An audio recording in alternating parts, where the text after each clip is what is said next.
Hi all, I'm Dr. Malati, working as a professor in Tripoli College of Nursing. So in this video, I'm going to discuss about the mechanism of labor. So in my previous video, I have discussed about the 7 mechanism of labor, which is nothing but LOA, ROA, LOP, ROP, LSA, RSA and LMA. And this is the last one, RMA, right mentor anterior.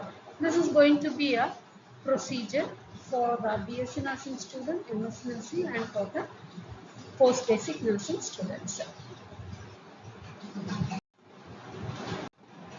The objectives are introduction, definition, principles, characteristics, movements, summary and conclusion.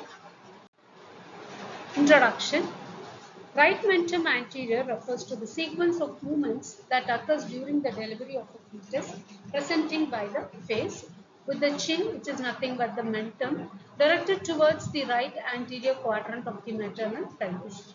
So face presentation is a rare presentation where the fetal head is fully extended here. So in RMA question, the vaginal delivery is usually possible because the chin rotates anteriorly under the symphysis pubis, allowing the head to be delivered during the birth canal. Coming on to the mechanism of labor definition, as the fetus descends, the soft tissue and bony structure exerts pressure, which leads to the descent through the birth canal by a series of movements. Next, principles. Descent takes place throughout the labor. First principle. Second is whichever part leads and first meets the resistance of the pelvic floor will rotate forward until it comes under the symphysis pubis. Third principle is whatever emerges from the pelvis will pivot around the pubic bone. The characteristics are the lie is longitudinal, face is presentation, position is right mento anterior, attitude is one of the extension of the head and the neck, denominator is mentum, the presenting part is the right malar bone. Movements. First movement is extension. As I told you, according to the first principle, descent takes place with increasing extension. Mentum becomes the leading part, that is a denominator for the face presentation. So the descent of the fetal head into the pelvis often begins before the onset of labor.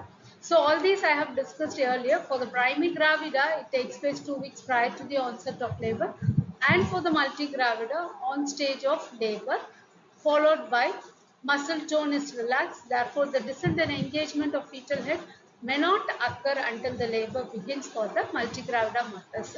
So, due to the increased contraction and contraction of the uterine muscle, exerting pressure on the fetus leads to descent, followed by rupture of forewater, exertion of maternal efforts, and progress speeds up. Second movement is internal rotation of the head. Chin reaches the pelvic floor first and rotate forward 1/8 of the circle. The chin escapes under the symphysis pubis. Third movement is fluxion. Sinciput, vertex and occiput sweep the perineum and the head is borne by the movement of fluxion. Next, restitution. The chin turns 1/8 of a circle to the women's left. Next movement is internal rotation of the shoulders. Shoulder enters the pelvis in the right oblique diameter. The anterior shoulder reaches the pelvic floor first and rotate forward 1/8 of a circle along the left side of the pelvis.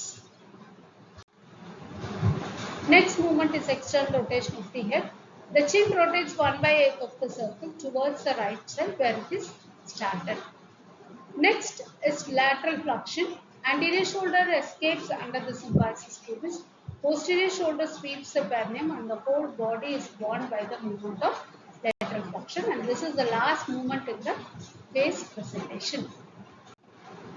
Coming on to the summary, the mechanism of labor in right mento anterior includes engagement, descent, internal rotation of the chin anteriorly, delivery of the head by fluxion, restitution, external rotation and expulsion of the shoulder and body.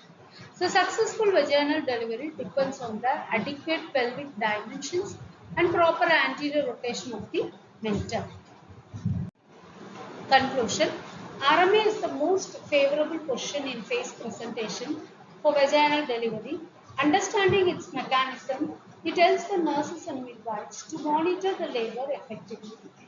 It also helps to identify the complications early and also to provide the appropriate care to ensure the safety of both mother and baby.